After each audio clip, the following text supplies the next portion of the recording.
प्रेम से कहना सत्संगत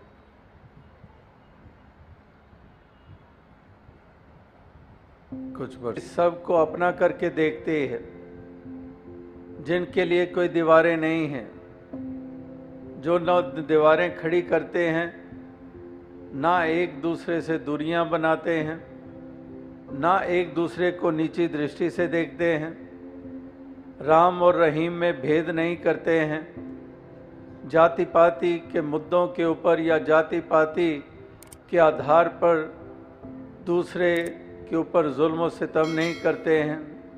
ना मज़हब मिल्लत की दीवार, ना जाति पाति की दीवार, ना रंग नस्ल की दीवार, ना रीजनलिज्म, ना प्रांतीयवाद की दीवार, ना मुल्कों की हदें और सरहदें, केवल और केवल मानव जाति के रूप में देखते हैं, जो उद्घोष वसुधैव कुटुंबकम वाले कब से इंसान तक पहुँचाए गए, उसी अनुसार वही दृष्टि रखते हैं कि वसुधैव कुटुंबकम के सारे ही धरती के ऊपर बसने वाले तमाम लोग एक कुटुंब का हिस्सा हैं, एक परिवार का हिस्सा हैं।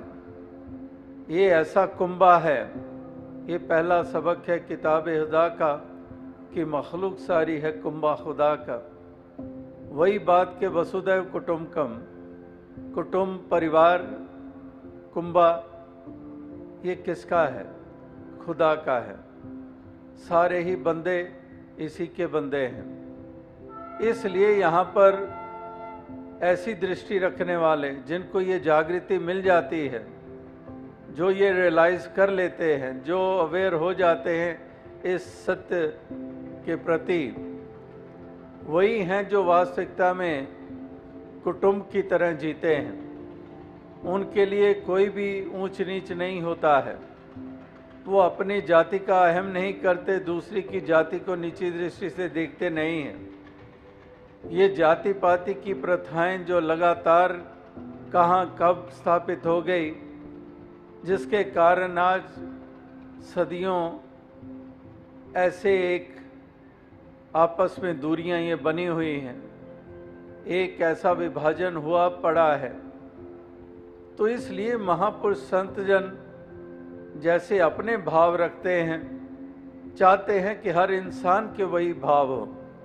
जैसे उनकी समदृष्टि होती है, वो चाहते हैं हर इंसान वैसी दृष्टि वाला बने, जो भेद वाली दृष्टि नहीं है, जो अभेदता वाली दृष्टि है, जहाँ पर ना को बैरी ना ही बेगाना सगल संग हमको बनाई, कि कोई पराया कोई बेगाना नहीं है, सगल यानी कि सब अपने हैं, सगल संग हमको बनाई।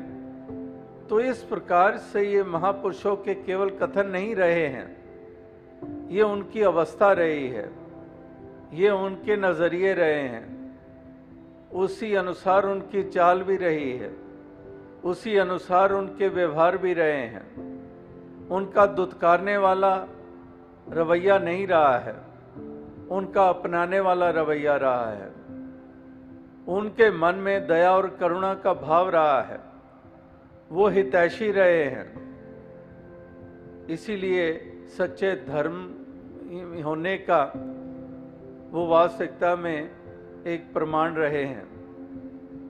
इसीलिए वो वचन जो लगातार पढ़ते सुनते आ रहे हैं कि दया धर्म का मूल है, पाप मूल अभिमान, तुलसी दया न छोड़िए जब लग घट में प्राण, के वाक्य ही वो दया और करुणा वाले रहे हैं। इसीलिए वो सच्चे धर्म की परिभाषा पे खरे उतरे हैं कि दया धर्म का मूल है, कि धर्म का मूल दया है। तो दया वालों ने ही धर्म को मजबूत किया, दया वालों करुणा वालों ने ही धर्म की पहचान, सच्ची पहचान बनाई। तो इस प्रकार से महापुरुषों ने धर्म की सच्ची परिभाषा वचनों और कर्म के द्वारा संसार के सामने रखी। लेकिन इंसान हर कोई जैसे कहा कि समझ नहीं पाया, और इसीलिए धर्म को भी पता नहीं क्या क्या रूप दे दिए गए, और वही धर्म आज लड़ाई झगड़े के कारण बन चुके हैं। जैसे बुल्ले शाह जी और अनेकों सूफी संतों ने कहा है कि मजहबा वाले लड़ लड़ मरदे, असल बात नू मूल ना फड़ दे। कि एक मजहबों वाले ये मजहब मिल्लत की दीवारों में बंधे हुए तो कहते हैं कि मजहबा वाले लड़ लड़ मरदे, असल बात नू मूल ना फड़ दे। जो असल बात है, जो असलियत है, जो हकीकत है, जो सच्चाई है, वो उनकी पकड़ में नहीं आता है। असल बात नू मूल ना फड़ दे, वो असल जो है वो उनकी पकड़ में नहीं आता है। तो इसीलिए उनका जीवन अंधकार में ही बन जाता है। वो लड़ाइयाँ और झगड़ों में विश्वास करते हैं, वो हिंसा में विश्वास करते हैं, वाणी के द्वारा भी हिंसा करेंगे, व्यवहार भी हिंसक पूर्वक होगा और कलह कलेश मचाने वाले होंगे। तशद्दुद और जुल्म और सितम के रास्ते पे चलने वाले वो वही रहे हैं जिन्होंने ये मरम नहीं जानी, जिन्होंने सच्ची धर्म की परिभाषा नहीं जानी, जिन्होंने इस सत्य परमात्मा की पहचान नहीं की, जिन्होंने इनके बंदों की कदर नहीं की। तो वही हैं जो अंधकार के प्रतीक वो युगों युगों से रहे हैं और आज कलयुग के दौर में भी वही प्रतीक हैं। हालांकि कलयुग को अपने आप में ही सारे अंधकार वाला युग मानते आ रहे हैं। चारों युगों में इस युग को सबसे नीचे दर्जे वाला माना जाता है और जुबान पर हमारी यही आ रहा है कि घोर कलयुग है। घोर कलयुग इसीलिए है क्योंकि यही बंदा जो खुदा का बंदा होने के बावजूद, जो आत्मा हर बंदे में परमात्मा की अंश के रूप में है, ज्योत है, लेकिन अज्ञानता ने इसकी चाल को कैसी बना दिया है कि एक घोर कलयुग का ये हिस्सा माना जा रहा है, जहाँ पर भाई भाई का वैरी है, जहाँ पर घृणा वैर ईर्ष्या की अग्नि में जलते और जलाते हैं, जहाँ पर ये संबंध कितने कमज़ोर होते चले जा रहे हैं, कहाँ पर दो पैसों के लिए भाई भाई का वैरी बन जाता है। बेटा बाप की जान लेने को तैयार है कि जायदाद ये बाकियों में ना बांट दे मेरा पिता, ये सारा मेरे हिस्से में आए तो उसकी जान ले लो। तो इस प्रकार से ये किस कदर इंसान की ये चाल बनी हुई है, किस कदर ये इस जीवन के सफर को तय कर रहा है। तो ये महापुरुष संत जन इसीलिए कदम कदम पर सुचेत करते हैं, कदम कदम पर एहसास कराते हैं कि इंसान तेरी बहकी हुई चाल, तेरी भटकी हुई चाल, ये तेरे लिए और औरों के लिए नुकसान का कारण है। तू अपनी चाल संभाल ले, तू अपना रुख, अपना मुख उस और कर ले जिस तरफ रुख करने से तेरा भी उद्धार होगा और तेरे द्वारा दूसरों को भी सुख मिलेगा। तो इसलिए महापुरुषों ने कदम कदम पर इसको चेतनता दी है, कदम कदम पर जागृति दी है, कदम कदम पर एहसास कराया है कि इंसान जरा ठहर और सुन और समझ कि वाकई ही तेरा जीवन किस तरह से, किस प्रकार से जिया जा रहा है, तू किस तरफ तू अपने कदमों को बढ़ा रहा है। तो जिसके कारण तेरा कल्याण होना है, जिसके कारण तेरी शोभा बननी है, जिसके कारण तेरा रुतबा बुलंद होना है, जिसके कारण आनंद का पात्र बनेगा, जिसके कारण तेरी आत्मा आवागमन के बंधन से निजात पाएगी, तो क्यों ना तू उस रास्ते पे चल निकले। इसीलिए महापुरुष उसी रास्ते पे चलने के लिए प्रेरणा देते हैं, गफलत की नींद में सोए हुए को जगाते हैं कि इस गफलत की नींद से जग जाओ। ये गफलत की नींद में सोए सोए सारी उम्र तमाम कर दोगे, खाली हाथ आए और खाली हाथ चले जाओगे, और खाली हाथ आए और खाली हाथ जाने का जो भाव है उसके पीछे भी महापुरुष बताते हैं कि ये खाली हाथ आना और खाली हाथ चले जाना, क्योंकि इंसान इस जन्म को, उत्तम जन्म को पाकर भी ये वो उपलब्धि नहीं करता, वो प्राप्ति नहीं करता जिसके कारण ये कहा जाए कि खाली हाथ गया नहीं है, ये भरपूर होकर गया है, ये सच्ची दौलत को प्राप्त करके गया है, इस राम रतन धन को पाकर माला माल हो गया है, केवल लोक के लिए नहीं पर लोक के लिए भी। इसने अपने तमाम बंधनों को उससे निजात पा ली है। तो इस प्रकार से ये महापुरुष कहते हैं कि अमोलक जन्म मिला, भरपूर होने का मौका मालिक ने दिया, लेकिन इंसान कंगाल ही रहा, आत्मा कंगाल रही, इसका मन कंगाल रहा, क्योंकि इसने वो कदम नहीं उठाए, क्योंकि ये गफलत की नींद से उठा नहीं, क्योंकि इसने ये सच की लख्ता की नहीं, ये सच की प्राप्ति की नहीं। इसीलिए ये बल्कि बोझ अपने बढ़ाकर इस संसार से रुखसत हुआ। रुखसत तो हर किसी को होना है, जाना तो इस संसार से हर किसी को है, यहाँ पर किसी का भी लिहाज नहीं है। ये ऐसा विधान बना हुआ है कि यहाँ पर राम भी नहीं रहते और रावण भी नहीं रहता है। राम गयो रावण गयो जाका बहु परिवार, कहो नानक थिर किछ नहीं सुपने जो संसार। कि राजा हो या रंक हो, पढ़ा हो या अनपढ़ा हो, निर्धन हो या धनवान हो, कोई भी हो, किसी के ऊपर भी, एक इंसान के ऊपर भी ये बात लागू नहीं कि उसका लिहाज है। यहाँ तो जाना ही पड़ेगा और हर कोई जा रहा है, हमेशा के लिए कोई राह नहीं है। तो जो आए हैं सो जाएंगे, राजा रंग फकीर, कि जो आता है वो जाता भी है। उगा सो काटिए, फूला सो कुमलाए, जो बना सो गिर पड़े और जो आए सो जाए। कि ये तो ऐसा ही विधान है, लेकिन महापुरुष आज भी अपने वचनों में यही एहसास करा रहे थे कि वास्तविकता में हमने इस जीवन के मायने को मायने देने हैं। We have to give meaning to our lives, कि हमने अपने जीवन को सही मायनों में प्राण देने हैं। ये जिस्म के प्राण ही काफ़ी नहीं है कि हमारे प्राण हैं, हमारी श्वासें हैं, हमारी नब्ज़ है, हमारी धड़कनें हैं, इसलिए हम जिंदा हैं, इसलिए जीवन चल रहा है। महापुरुष कहते हैं कि ये असल जीवन नहीं है। इस जीवन को हमने सच्चे प्राण देने हैं, दिल को हमने सच्ची धड़कनें देनी हैं। वो धड़कनें जो प्यार के तहत धड़कती हैं, वो धड़कनें जो दया और करुणा के तहत धड़कती हैं, दिलों को वो धड़कनें देनी हैं। हमने जीवन को सच्चे प्राण देने हैं, वरना ये प्राण होते हुए भी हम प्राण रहित हैं, जिंदा होते हुए भी हम मृतक हैं, चलती फिरती लाशें हैं, जिंदादार गौर जिसको कहा जाता है। क्योंकि ऐसे जीवन को जीवन ही नहीं मानते हैं महापुरुष संत जन, वली गुरु पीर पैगंबर। वो जीवन की उनकी अपनी परिभाषा है, वो पैमाना और कसौटी कुछ और ही है।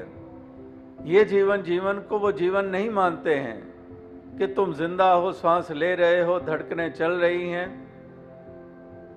तुम बालपन से किशोरावस्था और किशोरावस्था से जवानी की उम्र में और जवानी से बुजुर्गी तक पहुंच गए हो, इसलिए तुम जिंदा हो।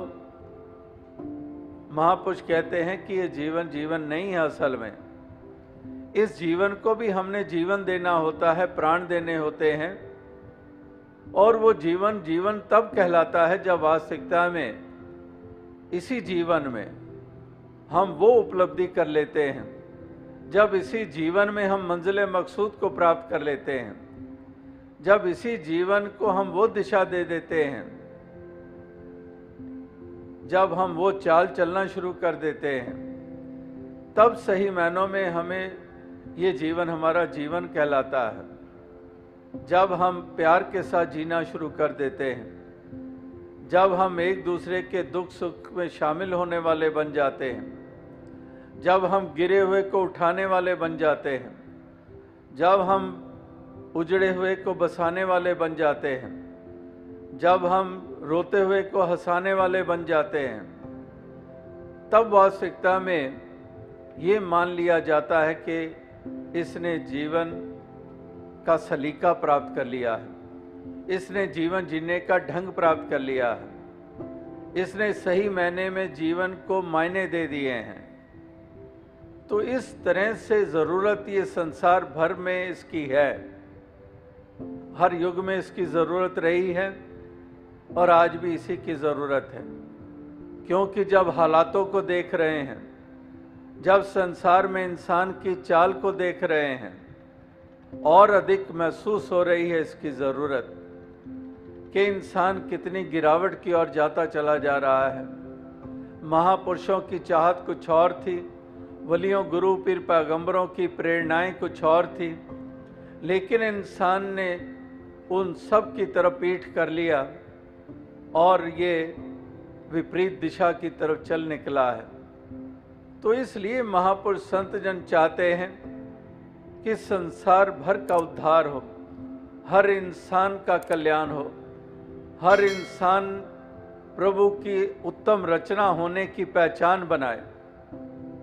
जो महापुरुषों ने कहा कि तमाम योनियों में से ये श्रेष्ठ योनि वाला ये इंसानी योनि है, तो वाकई वो अपनी पहचान बनाए इस रूप में कि वाकई उत्तम जन्म में आया है, जिस जन्म को पाना हीरे जैसा अमोलक जन्म माना गया है। लेकिन यही इंसान की जब नादानी हो जाती है तो यही हीरे वाला जन्म कौड़ी वाला जीवन बन जाता है। इसीलिए कहते हैं कि हीरे जैसा जन्म है, कौड़ी बदले जाए, कि ये कौड़ियों के भाव चला जाता है। हीरे जैसा जन्म तो था लेकिन कौड़ियों के भाव चला गया। तो इसीलिए महापुरुष संतों का कथन ये युगों युगों से यही रहा है कि इंसान तो अपना उद्धार कर ले, तो अपना कल्याण कर ले, तो मालिक खालिक से अपना नाता जोड़ ले, ये सच की प्राप्ति कर ले, ये सत्य का बोध हासिल कर ले, और सत्य का बोध हासिल करके तो अपना मुख उजला कर ले। ये सत्य का बोध हासिल करके जन्मों जन्मों की भटकन से निजात प्राप्त कर ले, आत्मा को मोक्ष और मुक्ति प्रदान कर ले। तो यही महापुरुष संत जनों की प्रेरणाएं रही हैं और आज भी महापुरुष उसी तरफ ही प्रेरित कर रहे हैं कि इंसानों जरा गौर करो, जरा सोचो विचारो कि ये जीवन केवल खाने पीने सोने के लिए नहीं है, ये केवल विलासों के लिए नहीं है, ये केवल भोग के लिए नहीं है, ये केवल तृष्णाओं की पूर्ति के लिए नहीं है, ये केवल तेरे मेरे के लिए नहीं है। इस जीवन का बहुत महत्व है। ये मानव जन्म दुर्लभ है, होत न बारंबार, जो बन फल पाके भोई गिरे बोर न लागे डार। कि ये जन्म ऐसा है कि फल टहनी से, डाल से टूट कर गिर जाता है तो लाख कोशिश करो वो टहनी से वापस नहीं लग पाता है। इसी तरह से ये जन्म तुम्हारा बहुत दुर्लभ है, बहुत अमोलक जन्म है। इसकी कदर कर लो, अपनी श्वासों की कदर कर लो, इन घड़ियों की कदर कर लो। बेकदरे ना बनो। अगर बेकदरे बनोगे तो तुम्हारी भी कदर जाती रही। तुम्हारी भी कदर इसीलिए होगी जब तुम श्वासों की, इस जीवन की, इन उत्तम पहलुओं की कदर करोगे तो तुम कदर वाले बनोगे। वरना तुम्हारी कदर इसीलिए नहीं रहती क्योंकि ना तुम सत्य की कदर करते हो, ना मानवता की कदर करते हो, ना प्रेम भाईचारे की कदर करते हो, ना मिलवर्तन की कदर करते हो। इन सब की कदर ना करने के कारण तुम्हारी भी कदर जाती रही। तुम इंसानी पहचान भी गंवाते चले गए और तुम्हें शैतान और हैवान का नाम दिया जाता रहा। तो इसलिए तुम बेकदरे ना बनो, तुम कदरदान बनो। तुम कदर करो इस सत्य परमात्मा की, कदर करो इस मार्ग की, कदर करो भाईचारे और प्रेम की, करुणा की। तो अगर तुम इन तमाम पहलुओं की कदर करने वाले बन जाओगे तो तब ही वास्तविकता में तुम इंसान होने की सच्ची पहचान बनोगे, धर्मी होने की सच्ची पहचान बनोगे, तुम्हारा रुतबा बुलंद हो जाएगा, लोक और परलोक में तुम्हारी शोभा बनेगी। तो यहाँ पर क्या कमी है संदेश में? यहाँ पर क्या है ऐसा जो नहीं कहा गया है? युगों युगों से ये सब स्पष्ट रूप में सबके सामने रहा है, लेकिन ये भी ऐसी विडंबना है कि सोचने समझने की ताकत इंसान को ही दी है। तमाम पशु जानवरों पंछियों की योनियों में से सबसे ज़्यादा सोचने और समझने की ताकत जिसको दी गई है, और सबसे ज़्यादा नादानी यही कर रहा है। सबसे ज़्यादा भटकी हुई चाल इसी की है। जिसको सबसे ज़्यादा समझने और सोचने की ताकत मालिक ने बख्शी है। हालांकि जानवर और पशुओं में भी कई पहलुओं से उनमें भी समझने की ताकत है। इसीलिए आपने देखा है कि मछलियां भी हैं, उसको उनको से भी वो काम कराते हैं कि किस तरह से उनके शोज होते हैं कि पानी में एक साथ बाहर निकलती हैं। अगर उनमें वो समझ ना होती तो ऐसा क्या कर पाते। इसी तरह से पंछियों से भी वो क्या क्या बुलवा लेते हैं, कितने और जानवरों से वो क्या क्या करवा लेते हैं कि इंसान की भी बुद्धि कई दफ़ा चकित हो जाती है। तो जहाँ पर उनके वो ऐसा कुछ कर पाते हैं, लेकिन फिर भी उनमें जो समझने और सोचने की ताकत है वो नामातर है, इंसान के तुल्य जितनी इंसान को दी गई है। लेकिन यही एक पीड़ाजनक बात कि इसको समझने की ताकत दी गई, लेकिन ना समझी यही बरता रहा है, यही ना समझ रहा है। इसीलिए ये ना अपने लक्ष्य की प्राप्ति करता है, ना ये एक अपनी सच्ची पहचान बनाता है। इसीलिए जीवन जीने का ढंग ताउम्र इसको प्राप्त नहीं होता है। सारी उम्र बीता देता है, ये सारी उम्र जी जाता है, लेकिन इसको ढंग नहीं आता जीवन जीने का। तो इसीलिए कहा है कि जिए तो जिए तेरी दुनिया में, उल्फत व मोहब्बत समझे नहीं। कि जीने को जिए तेरी दुनिया में, लेकिन उल्फत और मोहब्बत ये समझे नहीं। हमने उल्फत और प्यार, प्रेम, खलूस, इन भावनाओं से अपने हृदय को युक्त किया नहीं, और इसीलिए हम नुकसान उठाते चले गए, औरों का भी नुकसान हम करते चले गए। तो अवसाद संगत कहने का तात्पर्य यही है कि महापुरुष संत जनों ने जो पैगाम, जो संदेश दिए हैं, वो हर इंसान के हित के लिए हैं। क्योंकि भक्त परोपकारी होते हैं, हितकारी होते हैं, तो ये हित करने के तहत ही ये पैगाम देते आ रहे हैं। वरना उनको क्या लेना देना। कबीर जी को क्या पड़ी है? अपना उद्धार हो गया, सच की प्राप्ति हो गई, आत्मा मोक्ष और मुक्ति की पात्र बन गई, आनंद से जी रहे हैं। क्या लेना देना, क्या ज़रूरत मीराबाई को, जहाँ पर वो सच की लगता गुरु रविदास जी के चरणों में जाकर कर लेती है, वो सच्ची दौलत की प्राप्ति कर लेती है, जीवन के लक्ष्य को पूरा कर लेती है। तो उसको क्या लेना देना? क्यों गली गली घूमकर पैगाम दिए जा रही है, संदेश दिए जा रही है, लोगों के लांछन भी सह रही है, फिर भी सच का बोलबाला कराने में कदमों को रोक नहीं रही है। यानी कि भक्त, क्योंकि संत परोपकारी भी होते हैं, ये नहीं कि अपने मकसद पूरा हो गया, लक्ष्य पूरा हो गया तो बस इतना ही काफ़ी है।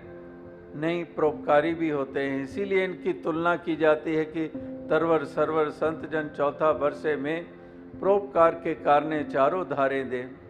तो ये परोपकारी हृदय चाहते हैं कि इंसान क्यों डूबे इस भव सागर में।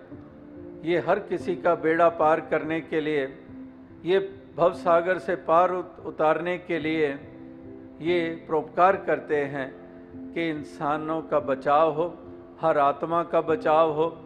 ये मंजिल मकसूद प्राप्त करे, ये नाता जुड़े, सच का बोध प्राप्त हो, सच की लगता हो, और इस तरह से दिव्य गुणों से युक्त होकर इस कदर सभी जीवन जिए कि वातावरण सुखद, चैन वाला, अमनो अमान वाला ये बनता चला जाए, ताकि सभी राहत के साथ इस जीवन के सफ़र को तय करें।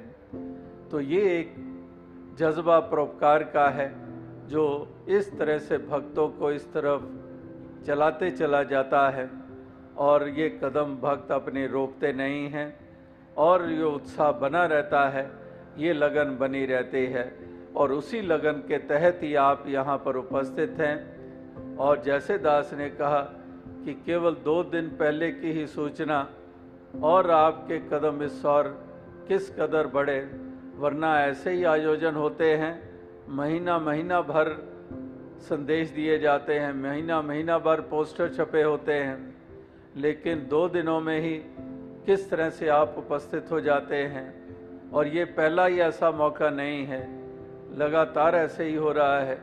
पीछे पंजाब में जाने का मौका मिला, वहाँ पर भी पहले स्टेशन को इसी तरह से 3 दिन पहले ही सूचना मिली, और वहाँ पर इतना उमड़ता हुआ सागर, यानी कि जिनको लगन लगी होती है वो तो हर वक्त तैयार रहते हैं, हर वक्त उत्साहित रहते हैं कि परोपकार में किसी प्रकार से योगदान हो पाए। जैसे कल भी आपने देखा हिंदुस्तान में कितने रेलवे स्टेशंस पर जो पिछले 5 महीनों से अक्टूबर से लेकर लगातार जो मिशन के द्वारा ये स्वच्छता अभियान में योगदान दिए जा रहे हैं कि हर महीने में एक टाइम के ऊपर 20,000 हिंदुस्तान भर में ये वॉलंटियर्स ये इस कदर रेलवे स्टेशन प्लेटफॉर्म्स की सफाई कर रहे होते हैं जैसे अपने घरों में कर रहे होते हैं। इस तरह से यानी कि वही परोपकार जिसके अद्दास जिक्र कर रहा था कि परोपकार केवल ये सच की प्राप्ति हर किसी को हो जाए, ब्रह्म ज्ञान प्राप्त हो जाए, उस तरफ जहाँ परोपकार कर रहे हैं वहाँ पर मानव की सेवा करने के लिए, देश की सेवा करने के लिए भी ये ऐसे परोपकार ये लगातार करते आ रहे हैं।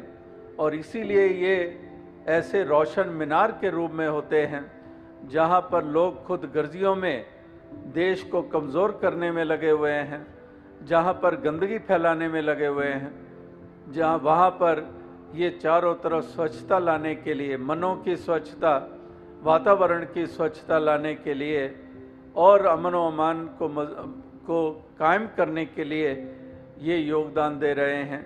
इसलिए ऐसी अवस्था वाले ही, ऐसी देने वाले ही एक रोशन मीनार के तुल्य होते हैं।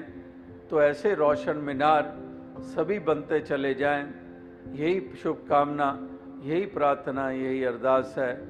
तो दास और अधिक शब्दों का सहारा ना लेता हुआ इन्हीं शब्दों से आपसे इजाज़त चाहेगा और फिर से अपनी खुशी जाहिर करेगा जो यहाँ मुजफ्फरनगर में आकर आप सभी के दर्शन करके, ये सत्संग करके जो हासिल हुई है, अनेकों और गण्यमान्य सज्जनों के दर्शन हुए जो यहाँ प्रांत और देश की सेवा कर रहे हैं, अनेकों समाज की सेवा में जो तल्लीन हैं, और आप सभी के दर्शन करके बहुत प्रसन्नता हुई है। तो दातार सब पे कृपा करे, सबको आनंद खुशी प्रदान करे, तन मन धन के सुख प्रदान करे, और जैसे विस्तार से कहा कि सबको जीवन जीने का सलीका दे, प्यार से जीवन को सभी जिएं, प्यार की ठंडी फुहार चारों तरफ बरसे। जैसे अभी 2 दिन पहले ही इतनी गर्मी, और कल रात को भी दिल्ली में जिक्र हुआ, कहने लगे कि आज ही हमने गर्म कपड़े अंदर पैक किए थे और आज ही ठंड पड़ गई, आज ही बरसात हो गई, यानी कि वो बरसात हुई तो ठंडक आ गई। इसी तरह से ये प्रेम की भी ठंडी फुहार जो है, प्यार की भी फुहार ऐसी ठंडी फुहार है जो हमें शीतल कर देती है, जो हमें ठंडक दे देती है। तो इस तरह से ये प्यार की ही फुहार बनकर चारों तरफ बरसते चले जाएं, और ठंडक की ठंडक हो, तपश बहुत हो चुकी, ठंडक ही हो, शीतलता ही हो, सभी इस प्रकार से इस जीवन के सफ़र को तय करें। साथ संगत जी, धन्य।